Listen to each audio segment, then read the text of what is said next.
Funky Music Show. Today we have on Steve Riley from Riley's Guns. How are you? I'm doing good, Sean. How you doing, brother? Good, good. I'm glad we could talk. I've talked to Kelly a few times, but I've yet to have a chance to speak with you, so I'm glad we could talk about this and talk about the Dark Horse album. I've heard two songs, like most people. Actually, well, one. I've heard one. One was out, the Overdrive song, but I just heard Rewind, and pretty freaking awesome. Great. I'm glad you got to hear it.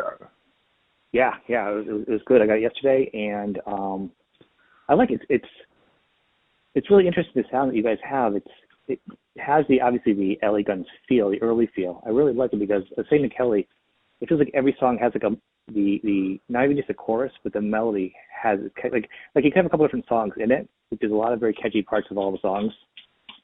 You know, it's not like you're waiting for the big chorus every time. Right, exactly. And to me, that's really fantastic. Songwriting for this album, what were you guys doing? Were you guys doing, and I know you like to go back for other older songs too. Yeah, you know, I mean, for this? I just think that, you know, it's great that we have four guys in the band that are writers, that they have their own songs that they're sitting on or songs that they bring in on their own. And obviously we finish them in the studio, but we really have four true writers that write on their own. And that's what happened with this album and with Renegades. And Dark Horse was a pleasure to make again because we had four guys bring in material and we sifted through it. We ended up with a lot of songs, Sean, but, you know, obviously we cut it down to 10 songs that we really wanted to put on an album. And this new single, Rewind, is a song that the singer, Kurt Froelich, brought in. And he had written it a while ago, and he had demoed it out and had it in his catalog of songs that he's written. And when I heard it, I just thought it was a great song, and I really, really was adamant that we had to put this song on the album. I'm so glad we did. I think it turned out great. It has so many LA Guns elements to it, but it also has a nice new feel to it, too. And I'm just really happy with the way it turned out. The whole band is, and we're real excited about everybody hearing it. I agree. I actually think, and when I heard it, it had LA Guns to it, but it also does have a very modern. I hate the terms modern rock, but it has a current rock feel also. It doesn't feel like it's got a date on it. You heard it. You didn't know the timeline. Exactly. Yeah, I agree. And totally. I'm glad he gets to showcase some of his songwriting skills too, because he's a fantastic singer and songwriter himself. I mean, absolutely. You know, between you and Kelly, I'm sorry, you guys are fantastic. But the two other guys you got, they deserve this time. Oh, totally. I totally agree with you. And I couldn't have been happier that we chose to get Scott Griffin on guitar and Kurt Froelich on vocals, because Kelly and I already have a great chemistry as a rhythm section and as songwriters together. And in the old days, in the 80s, all five of us wrote back then, too. Somebody would bring in a gist of a song, and then the band would finish it off in the pre-production studio, and people would have different ideas on how to get in and out of the song, maybe put a bridge in there, how to line up the verses and the choruses. And so everybody finishes stuff off together. That's why we share songwriting credits. And we have two guys with Scott Griffin and Kurt Froelich that are really great, prolific writers. And we're doing one of the songs off the album, Somebody Save Me. I can't wait for people to hear it when it comes out in May. And it's a real showpiece that you can do live. And Scotty Griffin brought that in, and he does a great violin bow thing on it. And it's just, we're having a lot of fun with this, Sean, and that's the basis for why we're doing this right now. We just want to have a lot of fun writing songs, recording them, going out and playing some casinos and fairs and some sheds with some other big bands, some really nice shows, and just have fun with this thing. And that's what we're doing right now, you know, and we're really excited about this album, Dark Horse. I think it's great. I think it's great that things have shaken out. Obviously, things are ugly at first, But what was really great is being a longtime fan of the band, and even over the years from the albums. What I think I really enjoy about this is it feels, and I think that was what was missing in the past. It feels like, and I was going through songwriting, like who's sharing what, you guys are a team again. And I think somewhere along the middle, once the original lineup of you guys broke up, it didn't become that, and it became more like solo stuff with other musicians. And I think, to me, I think I was missing that. I think that's what I felt was missing. Like, it was still LA Guns, but it wasn't the same anymore, you know? Yeah, the layers. It's very important. Yeah, it's very important to have that input from everybody in the band. I always thought that right from the very beginning when LA Guns came out with the first album to right now, I always felt like it was so important to not only share the songwriting credits, so everybody, if something was a success, everybody would make money and get ahead together on an even plane. But I also thought that the input from each person, I mean, why would we want to play with each other if you didn't really want that input from each person? Whether it's the drummer, the bass player, the guitar player, it doesn't matter. As long as everybody gets a chance to put their input into that song and at least try it out, I think that's such an important thing with the band, and that's where we're at right now, and that's part of the fun part of it too. If we're going to do this at our age and record and tour, then let's have fun with it. Let's take all of the drama out of it and get back to, getting in that pre-production studio and taking everybody's piece of their ideas and see what we could do with them, weave them together, and see if we can make something come out of it. And that's where we're at right now. We're having a lot of fun doing this. And it shows. And it should always been like that. I mean, I'm glad you guys have gotten past it. I'm glad you guys have also taken the high road, and there's been no comment. As a fan, I've appreciated that, and it's actually really made a difference in where I've gone with my views of listening to music. In fact, but the albums though are just stellar in the fact that the writing is so much better because everyone's involved and everyone has a stake in it. Like emotionally, it's like it matters. And I think for a while, what happened is before it was like, pardon the pun, or is a pun, the gun. They were hired guns, the extra guys, and they're capable musicians. And I don't slag anybody, but I think it was different. I think it's back to being the creative process is the team, and not. I'm sure because you were the manager, and bless you for doing the managing of all those years. I don't know how you did it, of any band. Sheer rock band in the 80s and 90s. It's, I know it was a thankless job. You had a lot on your shoulders to do that. Well, how come? Yeah. Go ahead. I'm so sorry. No, I was going to say, Kelly, speaking of me saying, yeah, man, you had so much on your shoulders. Man.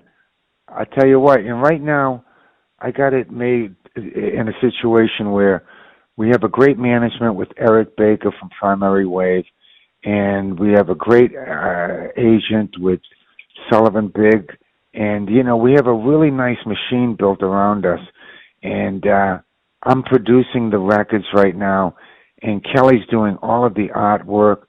We're all writing and contributing to the songs. So it's a real nice feel right now. Everybody feels like they're contributing in some sort of way, and that's a healthy thing to have in a band. Well, totally. I mean, this should have been happening all along. You should have been in both bands. It feels like, right. And we have, Sean, I tell you, we really have nothing bad to say about anybody. The old bandmates, even if they mouth off in the press about us and say some shit about us, we really have nothing bad to say. We just never wanted to go there. We think that it's so unnecessary, and we had such a good time in the old days with everybody we played with that there's really nothing bad to say about anybody, and you really, really have to go reaching to say some low stuff about people when you know that you've played with them. You've put out some good material. You've done some great tours. You've had some nice success. And there's just no need to go into that high school thing of he said, she said. And, like I said, I'm really proud of me and Kelly. We never went there, and we won't go there. We just really don't have anything No, bad me to too. say about anybody. Well, Yeah, you're adults. You're adults, and you know, absolutely. I went back and researching this a little bit more. Like I was talking to Kelly, I went back on some other videos, and just watching the energy, like when Kelly jumped on stage a couple times, you know, when he was in the band, but he came up in jams. But watching you guys, the energy of you guys click, it was so different. Yep. But then watching how you've been with Phil for so long and everything, and all these other guys, and different times of Tracy, you know, all these different incarnations of the band, and you guys did so much together. And just to flag anybody for their talent, what I'm like, it's ridiculous. You guys all are very good, but you don't, you know, the other people don't need to be saying anything because you're just not, you know, if you're not working together, you're just not working together, you know? Absolutely. I mean, it's so true. Perform if everybody did that all the time? You know? Yeah, no, it's true. And it's like, you know, of course, you know, you're like a family and you're going to have squabbles. And if you're together that much for that long of a period, yeah, there's going to be arguments here and there. But there's no need to put anybody down because I think that everybody I played with, from the people in Steppenwolf to Keel to W.A.S.P, L.A. Guns, I got nothing but good things to say about all those people. I had a great time playing with all of them, and I enjoyed the success that came with each one of them. And I'm pretty much friends with everybody that I used to play with. In all of those bands, I mean, I have great relationships with everybody. It's just recently that, you know, the other LA Guns, they came after us in the press, and we didn't understand it. But we also know that there's no way we're going to go there. It just doesn't look good. I know the fans don't like it. The fans don't like it one bit. And so, you know, we only look good by not dipping down like that and going there. Right. And even you're not going to win. And I think what's happening, even on my page, as funny as things, Kelly, I had up your video of the Mohegan show, right? Fantastic show, and people are digging it. A lot of people couldn't make the show. You guys don't play a lot of shows right now, so people are loving it. They're like, I couldn't make it. And every time they get a comment, they're like, it's not the original band. And I'm like, first off, Riley's been in the band longer than anybody. You know? Yeah, I really have. You've got more albums than anybody, so like consistently to say that is just kind of silly. If you have a favorite lineup of a certain band, that's fine. But you are sort of the original lineup, and it's funny because like you hear these stories, and I had Mike on, the old road manager Mike C on. He was talking about, you know, how silly it was that Tracy was going to leave the band over, you know, Ballad of Jane. So these stories are coming out, and a couple other stories like that kind of not support, but it shows how the other dynamics of the other band was early on. Right. It actually come up on my page actually in clips because it shows that it's not just that. Well, just, you know, the same, you know, you guys getting flags isn't really fair. I do have a question for you though. Being a long-time fan, I know bands do a lot of re-recording because you guys get screwed over like by labels and copyright and stuff. Some of the re-recordings you did though, you guys changed some of the vocal. Like Phil actually re-sang different ways. Is there a reason for that? You know what I'm talking about? The greatest hits one you guys did? Yeah, absolutely.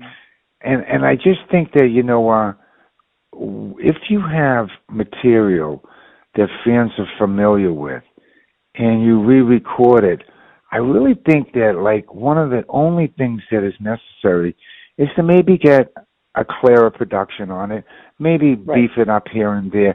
But I don't think you want to change really that much to a song that people are familiar with.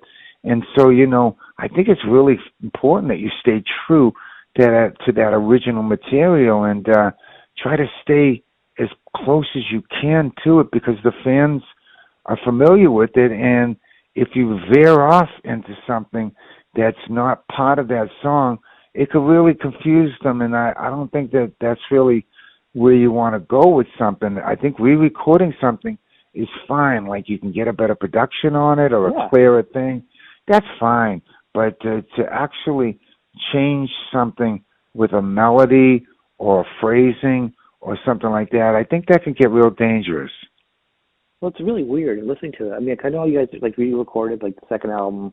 I get that because, the band should make as much money. Re-record as much as you can to get as much money back to the band. That's awesome.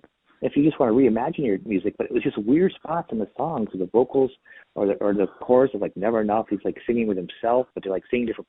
It's just so. It's actually disjointing in a way. Like every sound, they still sound okay, like talented, but it's just such a weird way to reinterpret the songs but not reinterpret them.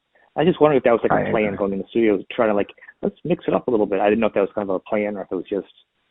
Well, you know what? I don't think it was a full plan of the bands, and I think somebody like Phil wanted to change it up, even if it was against everybody else's wishes, and he wanted to maybe throw a new twist on it.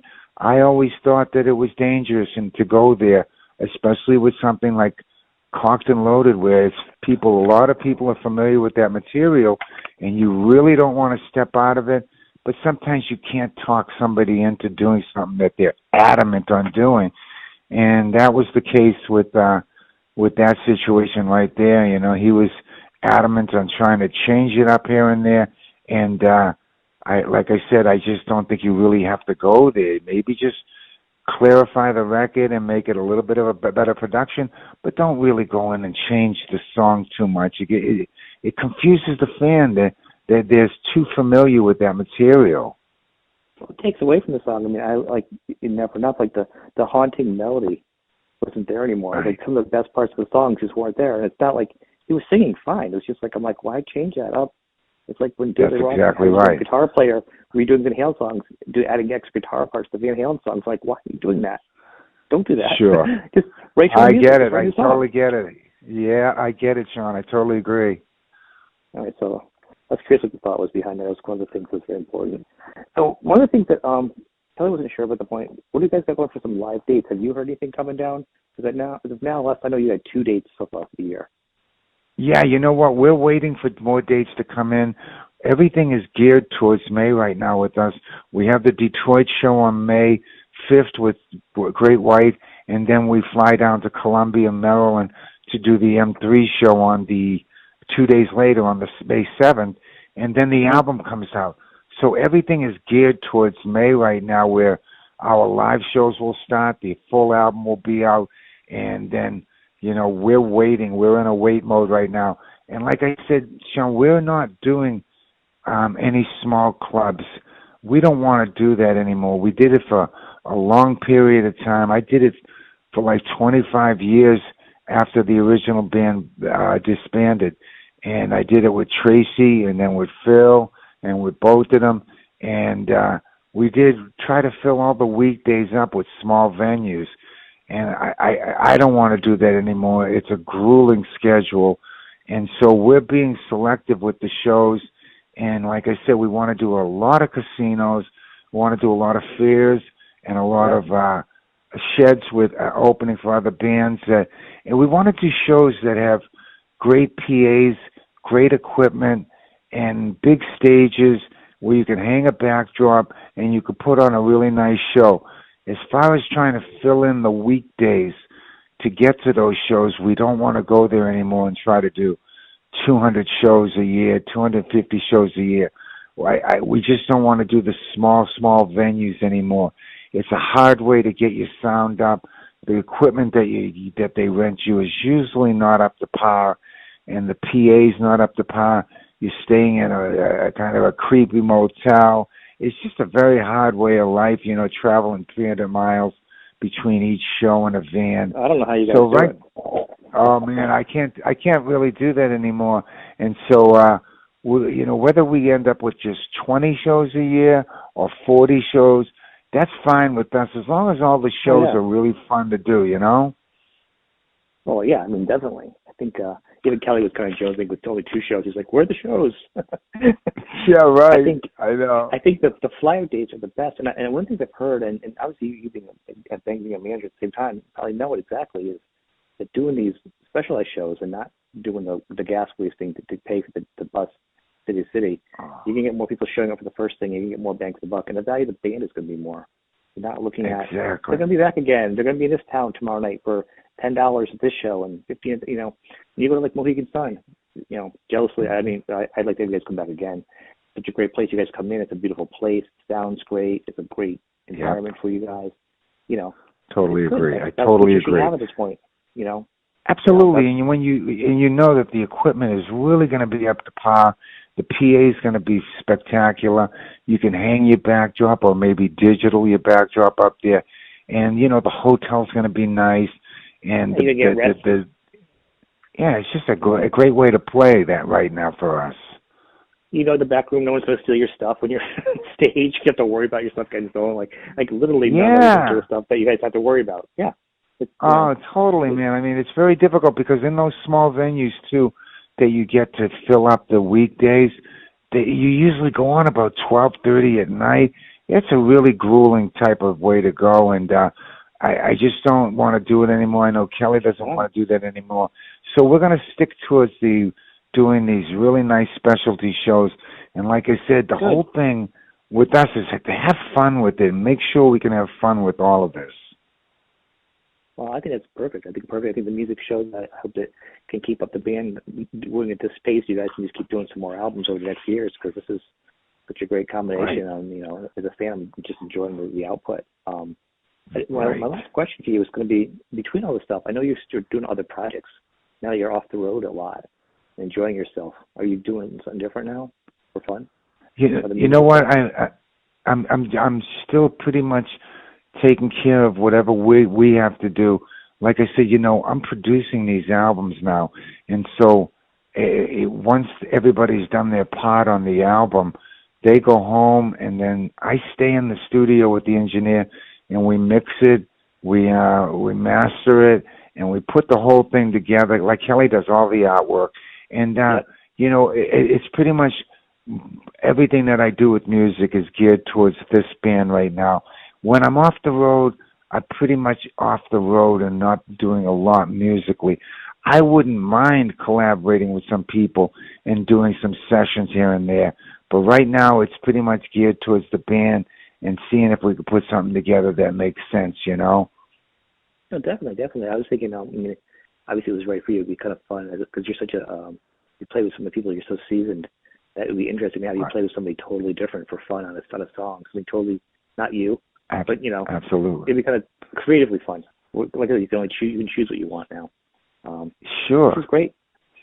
Absolutely, I totally agree. 17th is Rewind release date, right? Yep, we got February 17th for Rewind, and then we have a